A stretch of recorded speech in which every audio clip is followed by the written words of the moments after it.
शेवटी आमच्या पिल्लूची टक्कल झालीच. हाय फ्रेंड्स, स्वागत आहे तुमचं आजच्या मिनी व्लॉगमध्ये. तर आजचा व्लॉग स्पेशल तर नाही आहे, खूप जास्त इमोशनल आहे माझ्यासाठी. का चला मग सांगते. कित्येक तरी दिवसापासून पिल्लूचे जावळं काढायचे होते, पण काहीतरी रिझन्समुळं ते मागं पडत होतं, मी काढत नव्हते.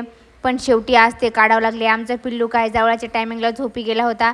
इतके दिवस वाढवलेले माझे चिमूचे केस एका क्षणात गेले. त्याच्यामुळंच त्याची सगळी क्यूटनेस होती आणि सगळे केस असं कापताना मला एवढं त्रास वाटू लागली, असं कळकळू वाटू लागली, सांगू शकत नाही. मग त्याचे केस वगैरे कापले आणि मस्तपैकी त्याला आंघोळ वगैरे घातले. पण शेट आमचे काय केस कापताना झोपी गेलेली होती, रडत नव्हते, काही नव्हते. सगळे म्हणत होते की ह्याला थोडं रडवा, उठवा उठवा. मग त्याला त्याचे केस कापल्यामुळं मस्त फ्रेश वाटत होतं आणि थोडं रिलॅक्स फील करत होता. मस्त त्याच्यासोबत थोडं फोटो वगैरे काढले आणि त्याचे जावळ वगैरे काढले आणि आम्ही थेट निघालो घराकडे जायला. बघा मामा किती लाड करतो. तक्षुजा पार्क खांद्यावर बसूनच त्याला घेऊन जात आहे. ओके फ्रेंड्स, भेटू नेक्स्ट ब्लॉगमध्ये. बाय, टाटा.